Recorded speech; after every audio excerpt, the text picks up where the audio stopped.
There we are. We are live. And I was gonna play Magic Carpet Ride.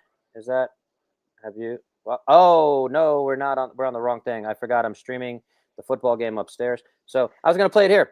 That's what I usually do. Hopefully, I didn't mess up what they're listening to upstairs. They're watching the Buffalo Bills and Denver Broncos. And I have a British friend who this might be one of the first games he's really watching in his life. But he's all excited because the Broncos are finally good in his time here. Yeah, they just realized that that's what's happening. So they just texted me. Sorry about that, folks. Anyway, Crystal T. Miller. I knew you by a different last name. When we met, we both got our doctorates in 2008. We were involved with the student physical therapy in New York. You were at Stony Brook. I was at Long Island University. Tell us what you've done since then. It looks like you've done a lot, including this book that we're going to talk about. But yeah, 2008, you graduated and you went down the educational path, it seems. I think I've hit every path of physical therapy you can possibly hit.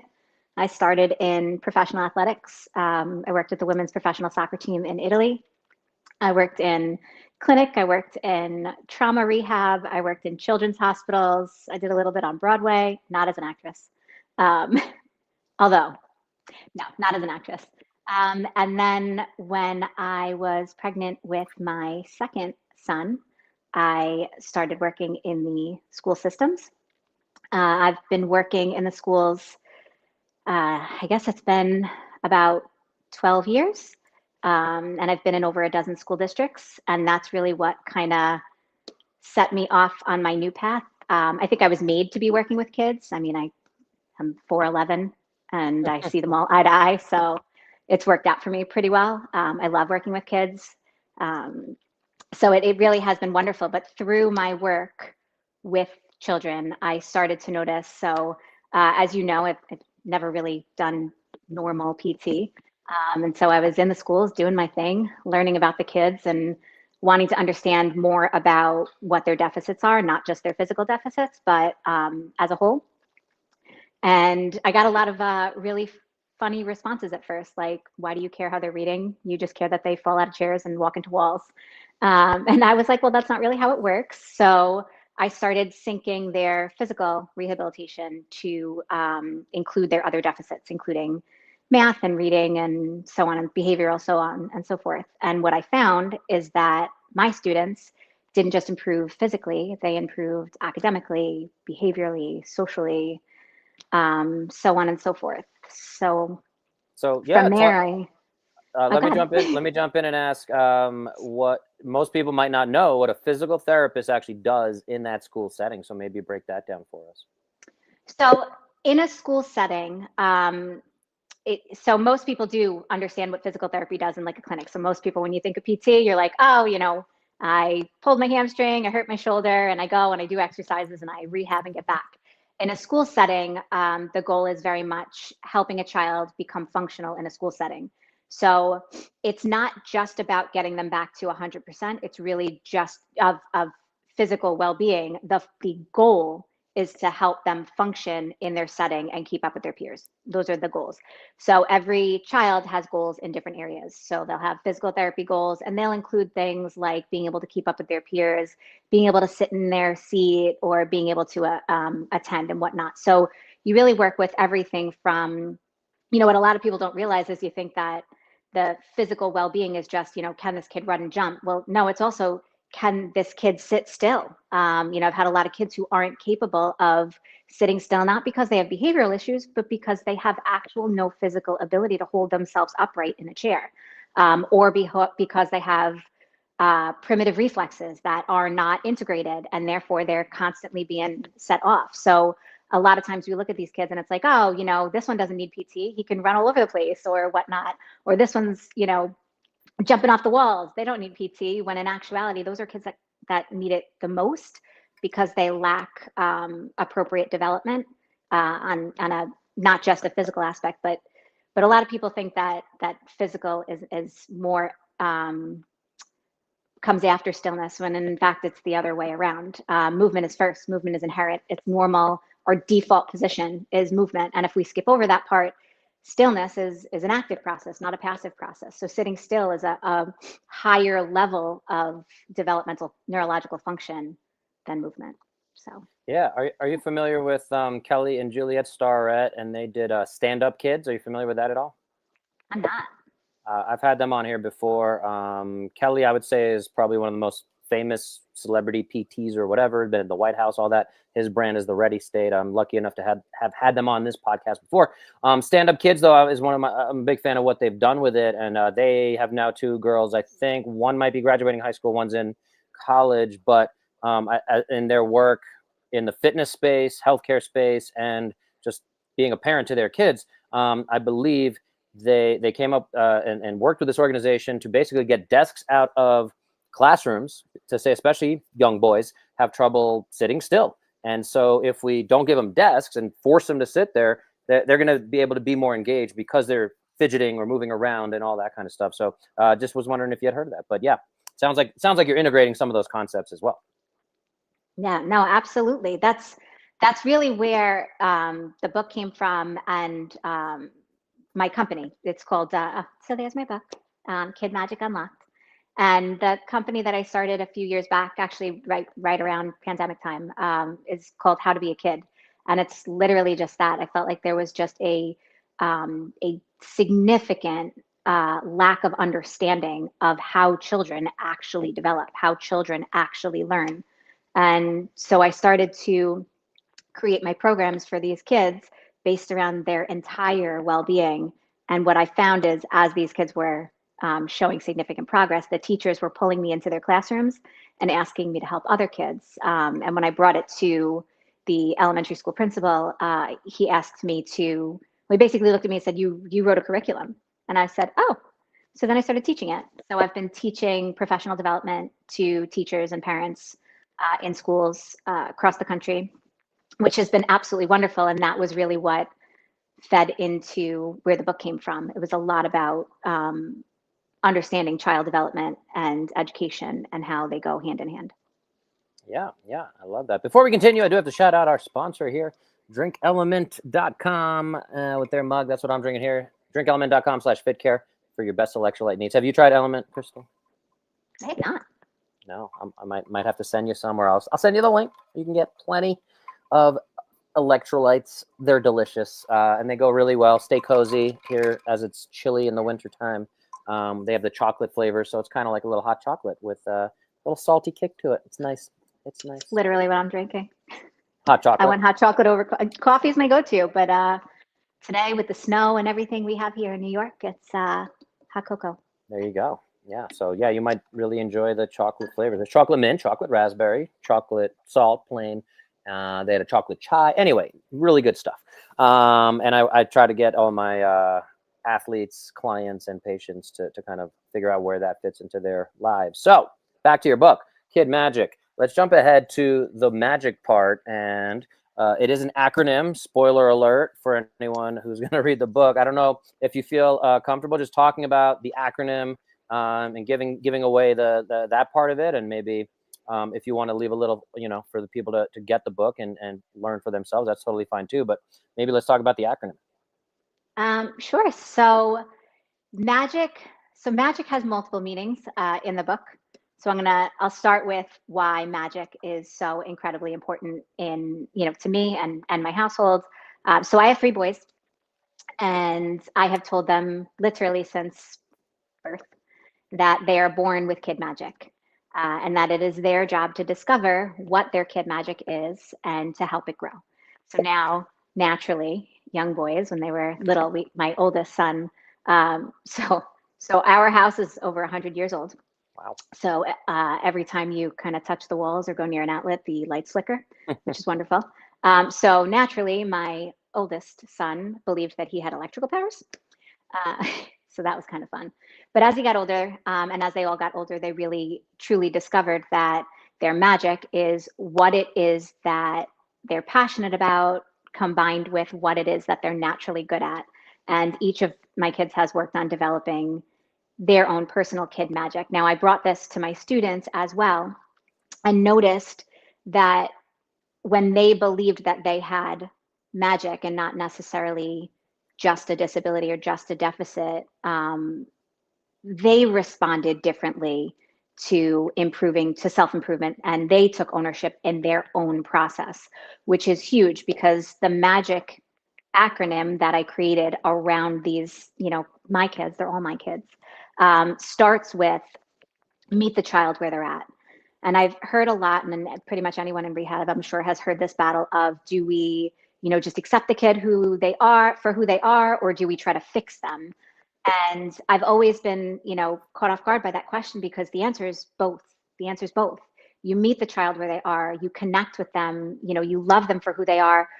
But these kids, especially the ones who struggle, know that they're struggling, and telling them that they're not doesn't help them. It actually causes more anxiety. So you meet the kid where they are, that's the M. The A is assess for developmental needs. The G is guide using whole body developmentally aligned strategies. I is incorporate these strategies into their everyday routine, and C is create a nurturing environment. And by using all of those things in combination, I believe, now listen, everyone knows that the school system could use an overhaul, but in the meantime, we have kids now who need us. And by doing a few things now, we can change the trajectory of a lot of these kids who are struggling, and kids are struggling. Yeah, and again, I mean, just I'll applaud you one more time for putting something very needed out into the world. And I was recently involved with publishing a book myself, and it's a lot of work, folks. It's a lot of work. You also have, yeah, you also have some of your favorite resources in the back there, which I think, again, is super important. And especially, I have a 3-year-old myself, and as a parent and new parent, it's so overwhelming. You also have a great breakdown of all the milestones, and sometimes you get worried, like, oh, he's not talking, it's we're at X amount of months, or he's not walking yet. And in the baby stages, it's one thing, but then when they're getting a little bit older, struggling with addition, subtraction, any of that, it's a lot of confusion, to say the least. Another, I didn't see her in here, the resource, but one of my favorite resources I've really relied on so far in my parenting journey is Good Inside with Dr. Becky Kennedy. Yes. You're familiar with her? Okay. But you didn't have her in the resources. I don't know. I found her to be one of the best. And she has a whole parenting academy thing, which is a little different than exactly what you're doing here. But at the same time, I would think there'd be all sorts of interesting overlaps. Mentioned also when we were texting leading up to this, my wife's opening a Raising Parents, so that there's more resources for new parents, from prepartum to postpartum, all that kind of stuff. Well, it's true. Listen, when we talk all the time about, okay, our kids are struggling, and then as soon as people start to say, well, our what are their problems, and we identify these problems as behavioral, focus, anxiety, academics, and those aren't the problems. Those are the symptoms. Those are the symptoms. The problem is that we have interrupted development.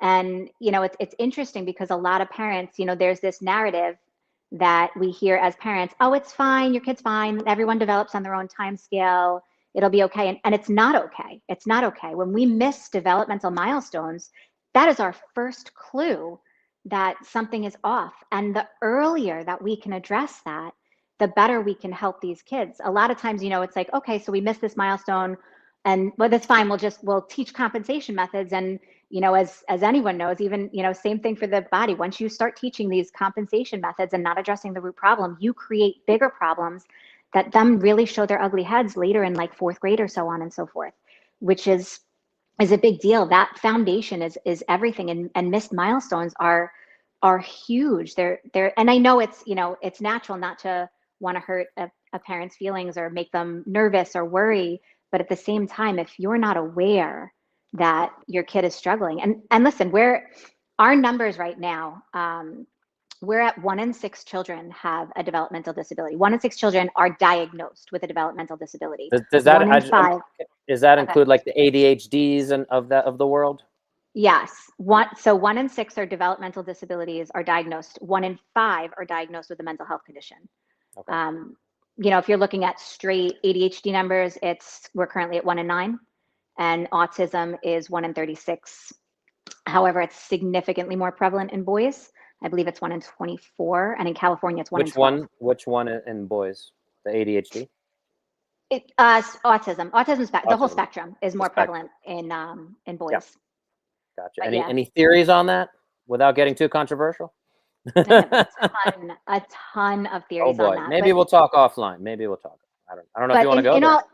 in all honesty, it really comes down to development. When we Hmm. interrupt development, whether it's in utero, whether it's in early childhood, the human brain is unique amongst all species on Earth, and the fact that most of our brain development occurs outside the womb. So environmental factors are huge when it comes to development, and that's why I talk about developmental milestones the way I do, because that is our first clue that we're off track. And by addressing the milestone itself and getting kids on track, that is the way that you help with these developmental delays and conditions, for sure. Yeah, and if anyone's debating on this book and they made it this far, I mean, you're likely to go check it out. I'm just showing a random page here, but these developmental milestones, and you break it down by the gross and fine motor skills we're looking for, the communication, the speech, the cognitive, the behavioral, and emotional. And so it's really easy to just go, okay, my kid's 7 years old. Where are they on this spectrum of matching these criteria? And it just gives you, I think, a really powerful resource. You can go and Google this stuff. We got the Chat GPTs of the world. I probably have some textbooks from PT school that might be, I don't know how much they changed since we graduated in 2008. The challenge with that is, and this I have to point out, I worked very hard on that reference at the end of the book for parents and teachers as well. So yes, it has the milestones broken down. First of all, I have birth to age 18, which is very, very hard to find in one spot. I did break it down by category. I included an area of how to purposefully play to encourage achieving those milestones. But more importantly, you're right. The milestones did change, and they did not change based on research. They changed inappropriately in response to the pandemic. They removed crawling from the developmental milestone list, I did not. They removed crawl, which is insane. It's I'm sorry, I'm just going to go ahead and say it's absolutely insane, because not only is crawling a tremendous physical milestone, it's also a significant developmental milestone for cognitive development, for spatial awareness, for coordination, motor control. It is a huge one. So you will notice that my developmental milestones, which are fully based on research, include crawling.